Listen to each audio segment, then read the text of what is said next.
চকলেটটা ইটালিকে না দিয়ে, ইটালির প্রধানকে না দিয়ে বাচ্চাদের দিতে পারতেন। বাচ্চারা চকলেট খায়। হ্যাঁ, অবশ্যই এসব জিনিস তো আপনি ভালোবাসেনি, আমরা সবটাই জানি। যে আপনি যে বিদেশে ঘুরে বেড়াচ্ছেন, কত জ্বালানি খরচ হচ্ছে, এবং সেখানে গিয়ে মানুষ কাঁদছে, দেশের অর্থনীতি ঝুঁকছে, আর আপনি চকলেট দিচ্ছেন। চকলেটটা ইটালিকে না দিয়ে, ইটালির প্রধানকে না দিয়ে বাচ্চাদের দিতে পারতেন। বাচ্চারা চকলেট খায়। হ্যাঁ, অবশ্যই এসব জিনিস তো আপনি ভালোবাসেনি, আমরা সবটাই জানি। কিন্তু আমরা কোনোদিনও পার্সোনাল ব্যাপারে যাইনি, তাই পার্সোনাল ব্যাপারে অ্যাটাক করিনি। এটা কোনো রাজনৈতিক সৌজন্যতা নয়, কারণ আপনাদের দল কাপুরুষতার দল, আর আমাদের দল বাংলার সংস্কৃতি মেনে সম্প্রীতির দল। আজকে আপনারা কখনো মাইনরিটিসদের সব ফান্ড বন্ধ করে দিয়েছেন, যেমন ইমাম ভাতা বন্ধ করেছেন, পুরোহিত ভাতা বন্ধ করেছেন। তারা ভাতাটা ধর্মের জন্য পেত না, বুঝে রাখুন।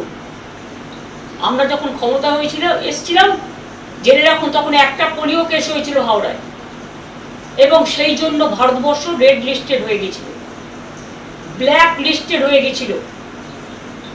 তারপরে সমস্ত সমাজকে বোঝানোর জন্য তাদের মানুষকে সচেতনতার কাজ করানো হতো, যে আপনি পোলিও ভ্যাকসিনটা নিন, আপনি বাচ্চাদের ভ্যাকসিনটা দিন, আপনি ইনস্টিটিউশন ডেলিভারিতে আসুন, আপনাদের ছেলেমেয়েরা পড়াশোনায় এগিয়ে যাক, শিক্ষার মান উন্নত হোক। এই জন্য করা হয়েছিল সোশ্যাল ওয়ার্কে, তাদের কাজ করানোর জন্য। আর মনে রাখবেন, কেউ আপনাদের উপর নির্ভর করে চলে না।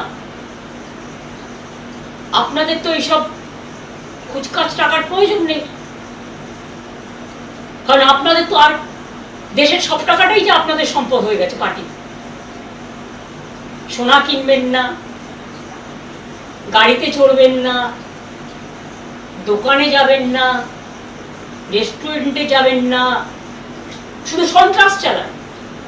মানুষের মুখ বন্ধ করুন, মানুষের কণ্ঠরোধ করুন। রাষ্ট্রীয় সন্ত্রাস যত চলছে, মানুষ হাহাকার করছে। কেন সন্ধ্যেবেলায় এখন লোক ভয় বেরোয় না? আগে তো কলকাতায় রাত 2টো পর্যন্ত মেয়েরা নির্দ্বিধায় নিঃসংকোচে সাংস্কৃতিক কর্মসূচি করত, ক্লাবে যেত, রেস্টুরেন্টে যেত, জন্মদিন পালন করত, উৎসব পালন করত। আজকে সব উৎসবের মধ্যে সীমারেখা টেনে দিচ্ছে, ভাগাভাগি করে দিচ্ছে। ঠিক আছে, মুসলিমদের আপনারা পছন্দ করেন না, জানি আমি, তাই তারা তাদের উৎসব পালন করতে পারবে না। আজান আপনারা চান না, ঠিক আছে, আপনারা একটা কাজ করতে পারেন, ডেসিবেল সাউন্ডটা লিমিট করে দিন, যে 65 ডেসিবেলের বেশি আজানেও হবে না, ভিআইপি গাড়িতেও হবে না, এলআইপি গাড়িতেও হবে না, ডিজেতেও হবে না। সবার জন্য একই রুল। আইনকে বেআইন করবেন। Law cannot be discriminated between one to another.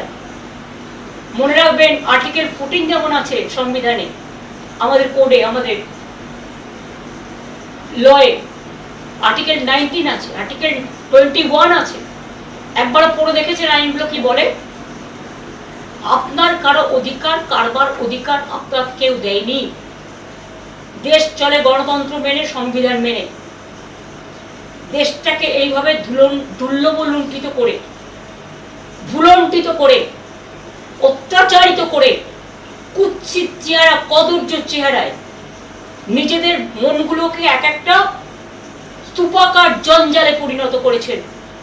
এখন তো জঞ্জাল থেকেও ভালো জিনিস তৈরি হয়। মনের জঞ্জালটা একবার পরিষ্কার করবেন। তৃণমূল কংগ্রেস কর্মীদের 2,500 অফিস ভেঙেছেন, কাউন্সিলরদেরও অ্যারেস্ট করেছেন। যে সুদীপ পোলে বেহালার বরিশা ক্লাব তার সাথে যুক্ত, এবং পহেলগাঁওতে যখন মারা যায়, শহীদ হয়, বীর শহীদ, তখন ওই পহেলগাঁওয়ে যে বাবা মা, বৃদ্ধ বাবা মা, তার দেখাশোনা করে কিন্তু সুদীপ পোলে।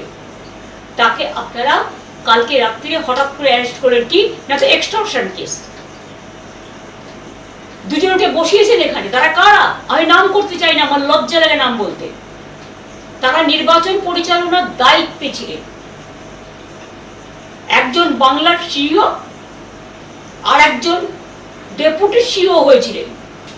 এলাকায় গিয়ে গিয়ে ত্রাস সঞ্চার করেছেন, ইলেকশনের আগে থেকে কাউন্টি পোলিং এজেন্টদের অ্যারেস্ট করেছেন, ডিএমদের চমকেছেন, এসপিদের চমকেছেন, যা ইচ্ছে তাই করেছেন, বাংলা থেকে 500 অফিসারকে বাইরে পাঠিয়ে দিয়েছেন। আজকে সেই অত্যাচারিত দুজন শাসক, এই শাসক দলের একজন চিফ সেক্রেটারি হয়েছে আর একজন চিফ অ্যাডভাইজার হয়েছেন, এবং তারা বলছে ওপেনলি, এগুলো আমার সংবাদ মাধ্যমের কাছে শোনা বা যাদের অ্যারেস্ট করছে তাদের কাছে শোনা কথা কখনো কখনো বেরিয়ে আসে, গ্যাজা কেস দিন, আর্মস কেস দিন, এক্সটর্শন কেস দিন, এভিডেন্স কোথায়? আজকে 10 বছর বাদে আপনার মনে হলো 2021-এর কেসে এখন অ্যারেস্ট করতে হবে? 21-এর কেসে যারা গুলিতে মারা গিয়েছিল তারা বিচার পেয়েছে? আপনার মনে হলো যে আপনার এনআইএ এসে কিছু লোকের নামে কেস করেছিল, কারণ সেন্ট্রাল গভর্নমেন্ট আমাদের আপনাদের হাতে? একটা পটকা ফাটলে national commission on women, BJP রাজনৈতিক commission, human rights commission, NIA, CBI, ED, children commission, tribal commission, schedule caste commission, minority commission, রোজ কমিশনের যাতায়াত ছিল বাংলায়। আর আজ কোথায় সে কমিশন? All commissions are missing. Where is their identity? Where they are hiding? Why they are hiding? When Bengal, the atrocious is going on just like sky high. All the torture has become now atrocious, terrible.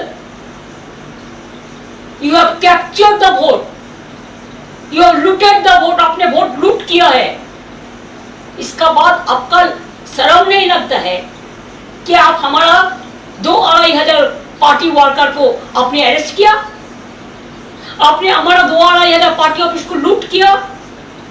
आपने hawker लोगों को जीवन जिंदगी खत्म कर दिया? आपने कितना लोगों को घर तोड़ दिया? आपने बुलडोजर लेकर वर्कर को अलाउ किया रास्ते में काम करने के लिए? और एक जगह सेंट्रल फोर्स, अभी बीजेपी पावर में है इसी के लिए, और साथ में स्टेट पुलिस फोर्स जो अपने चुन के ले आया बीजेपी से। साथ में बीजेपी का जो लोग है वो भी पुलिस का ड्रेस करके निकालता है। मेरे को पहले पता नहीं था, चुनाव का टाइम में भी ऐसा ही किया। आपने काउंटिंग एजेंट को घुसने नहीं दिया, हम लोग को घुसने नहीं दिया। जब पहले फर्स्ट राउंड भी काउंटिंग नहीं खत्म हुआ तो आपने मीडिया, गोदी मीडिया को प्लान करके बताया कि 200 सीट के ऊपर बीजेपी जीत रहा है, और 39 ट्रेन में अब बाहर का आदमी को भेज दिया कि काउंटिंग लूट करने के लिए। और काउंटिंग में हमारा even in my personal constituency कैसे जीता आपने, वो तो हम कोर्ट केस में करेंगे।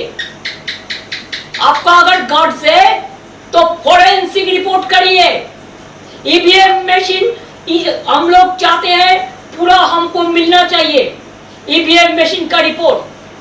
पूरा वोट 92%, 93% होने के बाद बैटर रिचार्ज कैसे 92% होता है?